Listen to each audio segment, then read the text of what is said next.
Torrent power पे आज candle इसके करियर की आप समझ लीजिए कि बहुत स्ट्रॉन्ग कैंडल क्रिएट हुई है। मेरे ख्याल से ये 10 मई के बाद की सबसे स्ट्रॉन्ग कैंडल है। इस स्टॉक पर आपका नज़रिया, नेक्स्ट पॉसिबल टारगेट क्या है, या फिर अब एक ट्रेलिंग स्टॉप लॉस के साथ चलें या फिर प्रॉफिट्स को कैश में कन्वर्ट कर लें? आशीष जी, तो देखिए पैटर्न तो बहुत प्रॉमिसिंग है और मेरे हिसाब से पहले टोरेंट पावर की बात करूं तो जिस तरह से नया फ्रेश ब्रेकआउट हुआ है, जिस तरह के वॉल्यूम और जिस तरह के कंसोलिडेशन से निकला है, उसको देखते हुए मुझे लगता है 580 की जगह अभी भी टोरेंट पावर के स्टॉक में बनती हुई नजर आएगी। ट्रेडिंग के लिहाज से 560 की एक इमीडिएट अपसाइड आपको देखने को नजर आएगी, बट पोजिशनली 580 के भी लेवल्स मुझे लगता है स्टॉक में देखने को नजर आ जाएंगे। यहाँ पर पे अब स्टॉप लॉस आपके थोड़े से रिवाइज करने की जरूरत है। 527 का स्टॉप लॉस के साथ मेरे हिसाब से टोरेंट पावर के अंदर में अभी भी खरीदारी की जा सकती है। पैटर्न बहुत ही प्रॉमिसिंग है। जहां तक कि टाटा पावर की बात है तो सुबह हमने मार्केट खुलने पे 180 के ऊपर इस पे कॉल दिया था कि ये 190 191 आज के सत्र में लगता है, बट लॉन्ग टर्म में जिस तरह से ये ब्रेकआउट टाटा पावर का हुआ है 215 220 की एक अपसाइड अभी भी टाटा पावर में है, तो यहाँ पे slightly out of the money 195 की कॉल ऑप्शन में अभी भी एक लॉन्ग पोजीशन लेकर के इस ट्रेड को राइड किया जा सकता है।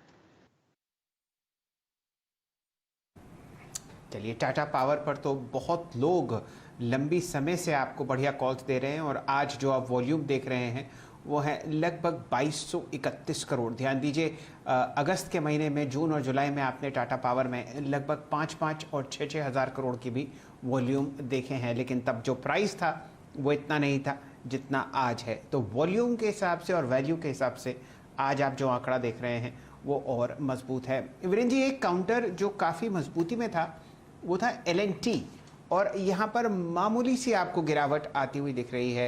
एक चार्ट चेक यहाँ पर ज़रूर बनता हुआ। सतपुते साहब, L&T पर आप कुछ टिप्पणी करेंगे? दिन का लो 1716। शैल जी, यहाँ पे लॉन्ग लिक्विडेशन तो हो रहा है, हालांकि ये अपने सपोर्ट पे है 1700 1710 इसका कन्फ्लुएंस ऑफ सपोर्ट है। सो प्रोबेबली मैं इसको इतना ही कहूंगा कि इसमें एक लॉन्ग लिक्विडेशन हो रहा है, तो ये अगर 1700 1710 का ये सपोर्ट टूटता है तो फिर हम कह सकते हैं कि यहाँ पे एक बड़ा ब्रेकडाउन हो सकता है। तो फिलहाल तो मुझे लगता है इट्स बेटर टू अवॉइड। अगर सपोर्ट टूटेगा तो then yes we can go short.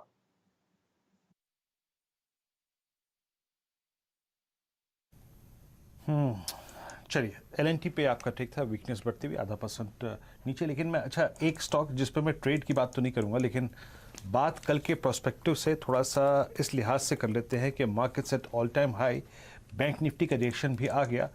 अगर बाजार ने थोड़ा सा यहाँ पे डिफेंसिव्स पे फोकस करने की कोशिश करी तो एक स्टॉक अपने जहन में रखिएगा और वो है सन फार्मा। प्लीज़ ज़रा फार्मा का ओ एडिशन लेके आइए आज। प्रकाश सर, सन फार्मा पे आपका टेक, और आशीष उसके बाद में आऊँगा इसकी ऑप्शन अप्रोच को समझने के लिए। सन फार्मा डे हाई पर है, इस दौर के हाई पर है, और एक टिपिकल फ्लैग जो है वो कन्वर्ट होता हुआ। राजेश जी पहले बताइएगा, प्रकाश सर आप बताइएगा, 833 834 के ऊपर ट्रेवल करने के इसके चांसेस कितने हैं?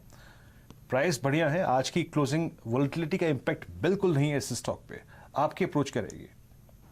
एग्रेसिव ट्रेड है, बीटीएससी के तौर पर ब्यूटीफुल ट्रेड है, क्योंकि कल का और आज का देखें तो ये 2 दिन अगर मिला भी ले तो एक पॉज मोड पर है। उसके पहले एक अपमूव है, अपमूव में पॉज मतलब एक अपमूव फिर शुरू होगा।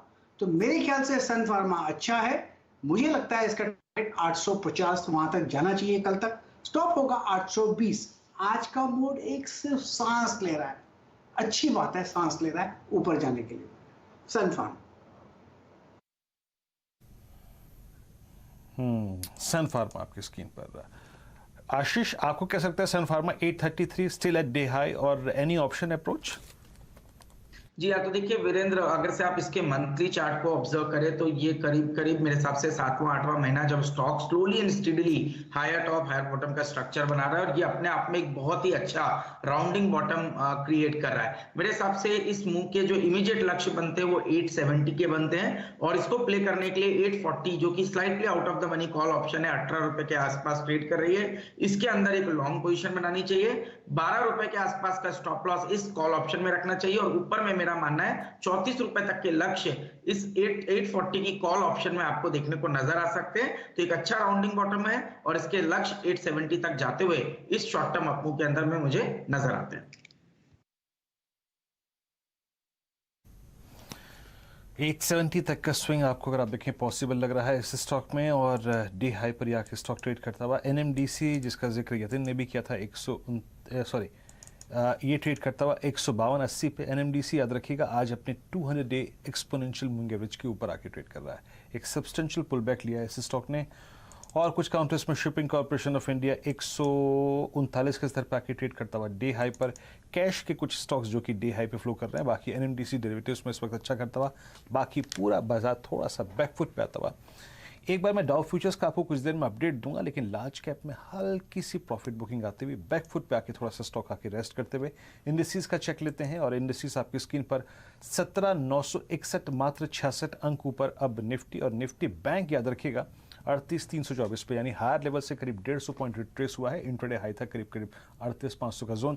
लेकिन as per this weekly setup, याद रखिएगा as per this weekly setup एक बहुत क्रिटिकल लेवल ये छू के आ गया है, और वो था 35,500 का। एक बात याद रखिएगा, आज इसके बिहेवियर को देखने के बाद 39,000 का कॉल राइटर थोड़ा सा बैकफुट पे है। आशीष, आप क्या कहेंगे 39,000 के कॉल राइटर का बिहेवियर देखकर बैंक निफ्टी पे आपका प्रोजेक्शन कैसे बनता है?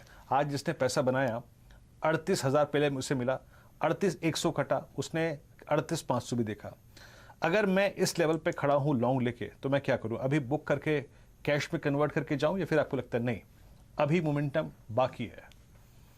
देखिए मेरे हिसाब से तो मोमेंटम बिल्कुल बाकी है वीरेंद्र, और अभी तो फ्रेश एक ब्रेकआउट आपको फरवरी 2021 के बाद इस बैंक निफ्टी में देखने को मिला है। और ये रेंज कोई छोटी मोटी रेंज नहीं थी, हमने देखा 37,800 से ऑलमोस्ट 32,000 के बीच की रेंज का ये ब्रेकआउट अभी बैंक निफ्टी ने क्रॉस किया है। तो कोई भी डिप बैंक निफ्टी में एक बाइंग अपॉर्चुनिटी क्रिएट करेगी। और अभी जो इंट्राडे की डिप आई है, जहां पर हम देख रहे हैं करीब करीब 200-250 पॉइंट का इंट्राडे डिप मिला है, इसको करंट लेवल्स पर लॉन्ग पोजीशन में रिकमेंड करूंगा। मेरे हिसाब से 38,100 का एक स्टॉप लॉस के साथ लॉन्ग पोजीशन बैंक निफ्टी में बनाइए। पहला लक्ष्य तो 39,000 का होगा, बट पोजिशनली मैं मानता हूं बैंक निफ्टी 40,000 की ट्रेजेक्टरी में जाता हुआ आपको नजर आ जाएगा। चलिए, ये रणनीति आपके सामने फिलहाल 40,000 के लक्ष्य के लिए बैंक निफ्टी पर आती हुई दिख रही है। वीरेंद्र जी, फिलहाल ज़रा बाजार थोड़ा सा सुस्ताता हुआ दिख रहा है। डायरेक्टर साहब, एक लंबी अवधि का चार्ट ज़रा निफ्टी का बनाइए कैंडलस्टिक फॉर्मेट में, हमारे दर्शक समझ पाएंगे कि ये मामूली सी बिकवाली क्यों होती हुई दिख रही है। अगर आप 1 अक्टूबर का लो देखें तो वो था 17,450, और अगर आप